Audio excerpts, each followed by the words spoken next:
Welcome, everyone. Thank you for joining us today. I'm Theresa Marentette, CEO of the Windsor-Essex County Health Unit. We would like you to know that we are listening to you, and we're trying to address your questions and respond to all of the messages we've been receiving. Our website is being updated multiple times a day to try to answer your questions regarding COVID-19. I will start with our daily updates.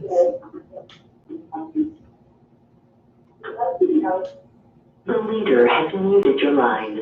To unmute your line, press *6.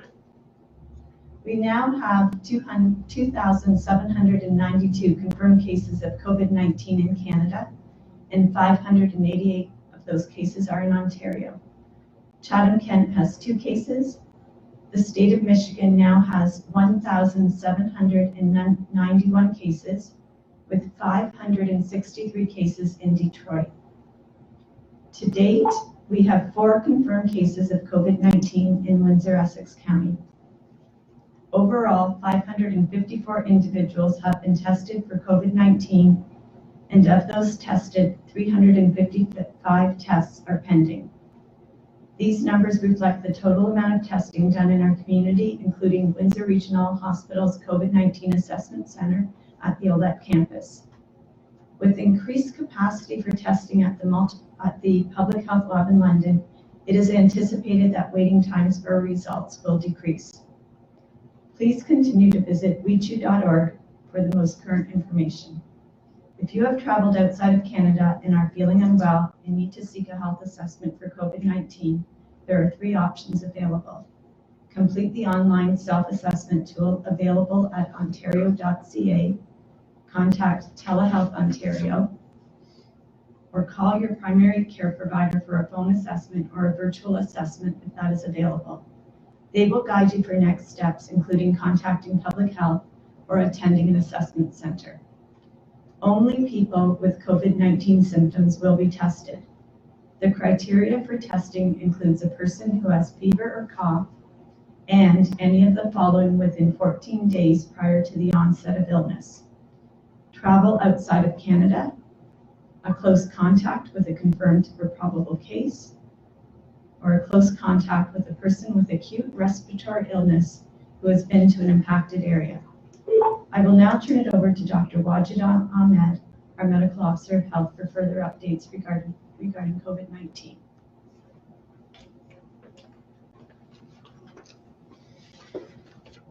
Thank you. Good morning. So with the 4th case reported in our community, a number of communities across Ontario are reporting community transmission. The risk to Windsor and Essex County residents is increasing.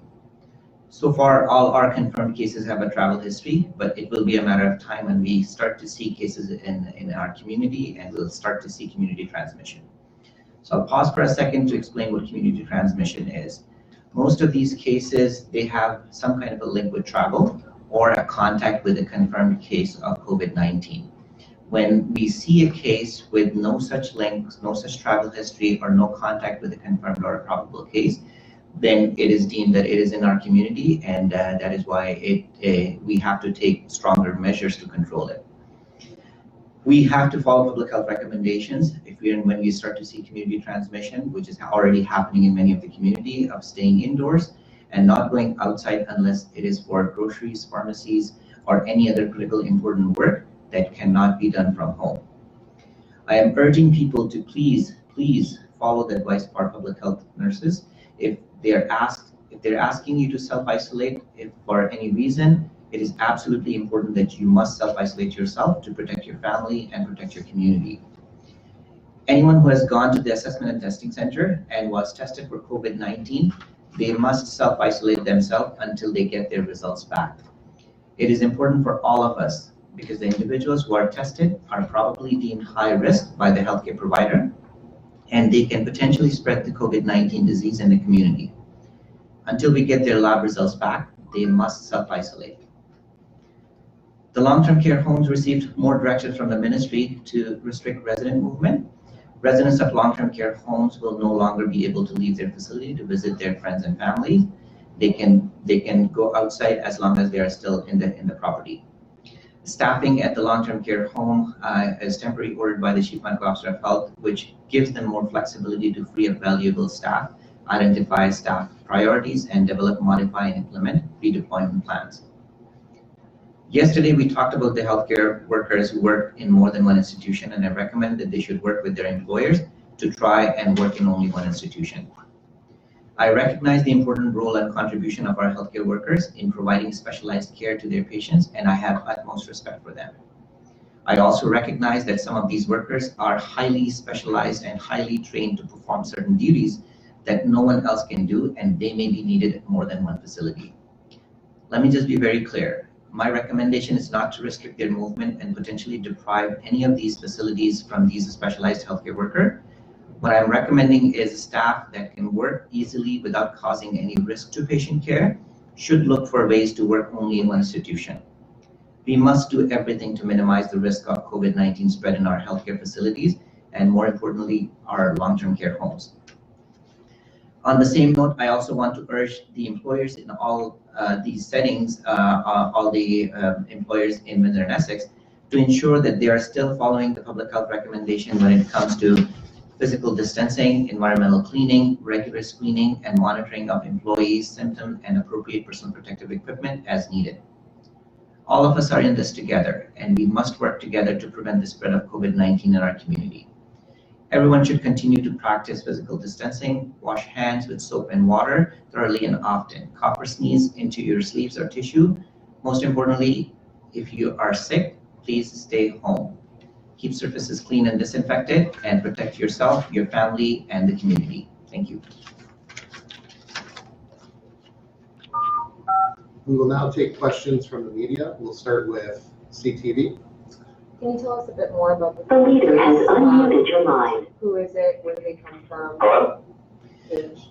So the fourth case is a person in their 60s. So the question is more details about the case. The fourth case is a person in the 60s, had a travel history outside of Canada, came to Canada, was seen at the assessment and testing center, and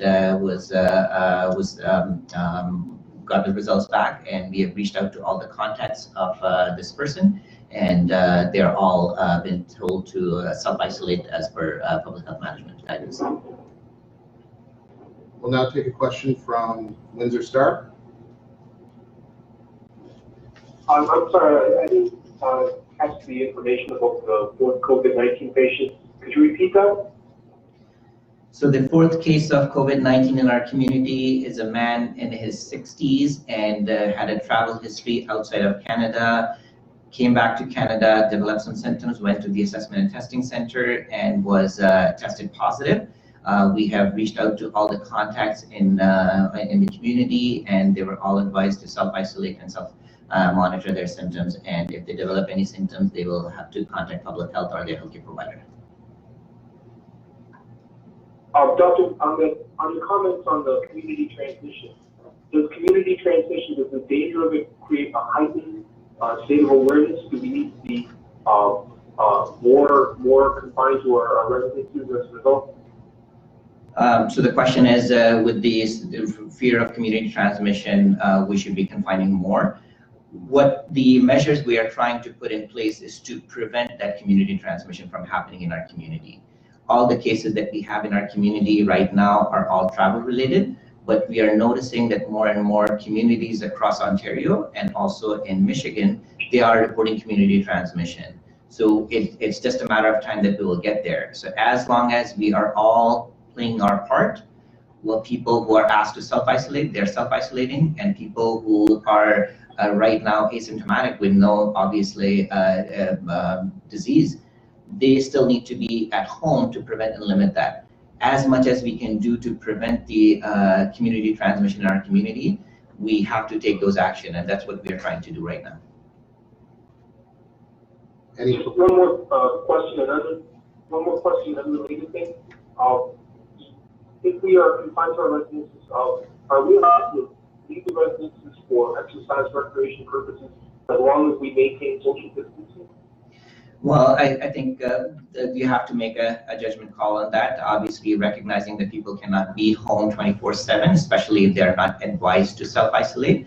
People who are advised to be self-isolate, that means they are at a high risk, or they may have an infection. All those individuals, they must self-isolate and they shouldn't go out. For everyone else, if they don't have any symptoms and if they can maintain that physical distance from other individuals, and at a time when it's not too many people outside, and if you can protect yourself, you can go for a short walk, but try to limit and restrict that as much as possible. Any questions from AM 800?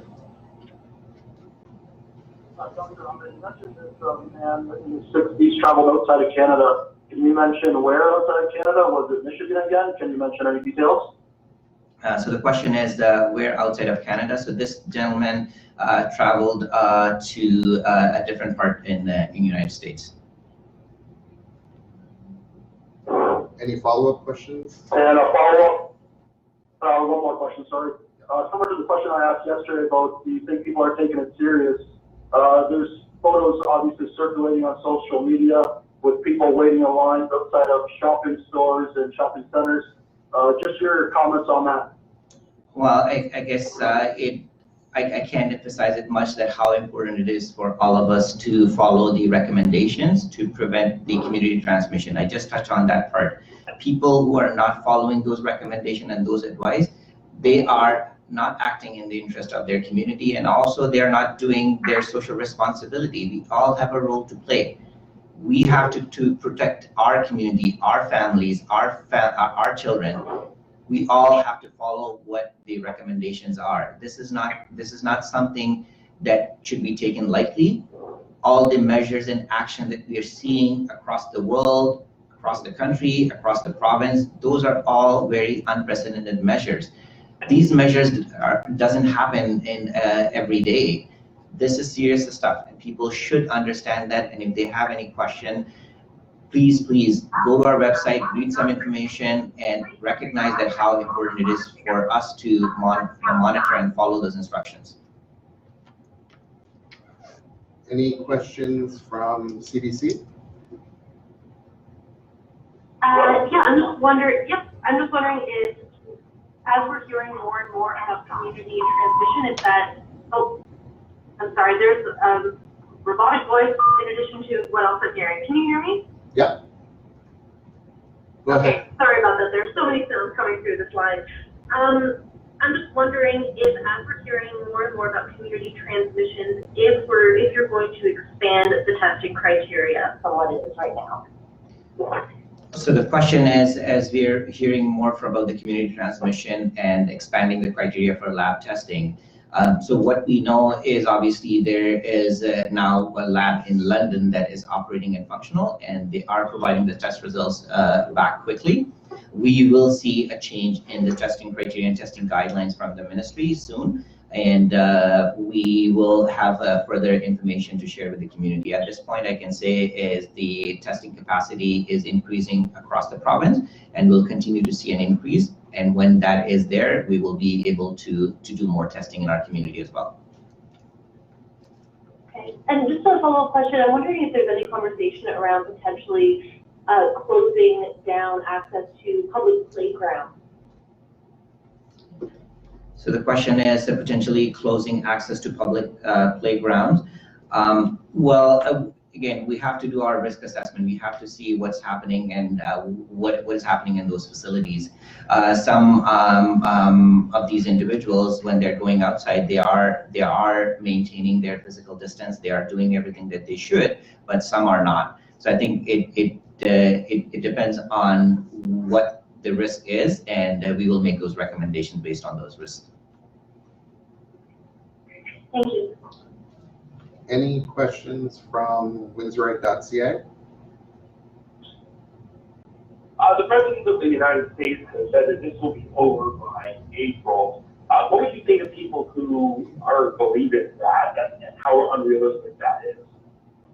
Well, we rely our recommendations, and we base our recommendations based on the science and the epidemiology.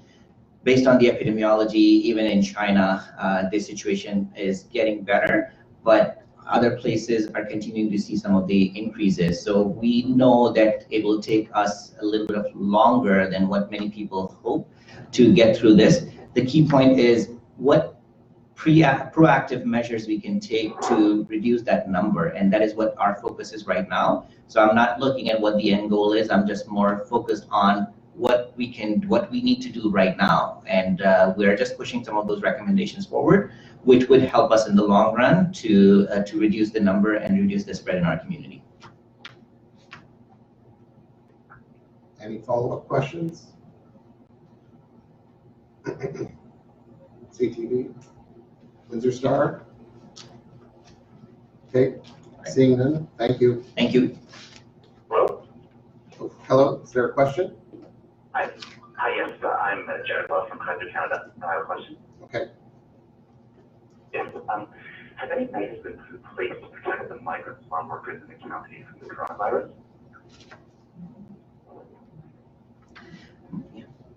So migrant farm workers, we are in contact with the migrant farm workers, migrant farms owners and the association. We have been providing them with the guidance. We have been providing them with the recommendations on what they should do to protect their workers. And we are continuously working with them to reduce the risk and transmission in that population. Okay, and are you providing any healthcare visits for these farm workers? So healthcare, we do not provide healthcare services to them, but we do provide recommendations, and we work with the health system partners in Leamington to provide some of those care that they need. And we have a group that we work with to address those needs and concerns. Okay, and are the employers doing anything in particular to help the migrant workers? We are working together to make sure that we have a good plan and we have the ability to pick up those cases and individuals if they need care. Migrant farm workers bring unique challenges to our community, which is very different from the rest of the province. We have had several issues in the past and continue to have some of the issues just because of the nature of the diseases that some of these foreign workers bring. And so public health is always on top of many of those situations, but obviously that's a high-risk population, and we are working with them to limit to reduce the risk to the community. Okay, thank you very much. Can I ask one more question, actually? Sure. I'm trying to find out if you can add any more to what you said yesterday about the restrictions that you'd like to see at the border beyond what it is right now. I know you're concerned about certain workers crossing the border. What further limitations would you like to see? I think what we're recommending is to reassess some of these workers if about their ability to work in multiple institutions, and if we can try and minimize those movement, it would be in the best interest of our community. We definitely don't want to see our healthcare institution, our long-term care home, seeing the spread of COVID-19. And all these recommendations are aimed towards protecting those institutions and protecting the workers there to make sure that our workers are safe and we are able to provide the care that is needed in our community. Are you talking about healthcare workers that work both in Windsor-Essex and in Michigan? Is that what you're talking about when you say you want them to maintain one institution that they're working for, but that's for the border? So that's for the healthcare worker, but for all other people who are working across the border, if there's any ability to work from home, or if they have any ability to limit or restrict their movements across the border, I think that's what we should be looking at. Okay, thank you. Yep. Okay, 800. I have another question. Okay, and I'm just wondering, I'm not sure if I missed this already, but for the confirmed case, what dates did he travel in the States and when was he tested? I'm not sure if I missed that. If I did, I'm sorry. I don't have that number right in front of me. We can send it to you, Rob. Okay, thank you. And I heard one more question. Yes, please. Yeah. Yes. What's your question? Sorry, do you hear me? Yeah, we hear you. Do you hear me? Okay. So, we've been said by a migrant worker in Leamington that nothing has been done by his employers to protect them from the coronavirus. He also told that if someone speaks about coronavirus, he's going to be fired. What would you say about that? So I can't speak to any individual situation. We're not aware of that. But as I said, we are working with all these employers of a migrant farm. We are working with the municipality. We are also working with the healthcare partners to provide the care that they need. And we are working with them and will continue to work with them to make sure that their needs are met. Okay, thank you. So, so to answer the question about the travel for this gentleman, our fourth case, he returned to Canada on March the 13th and was tested on March 20th.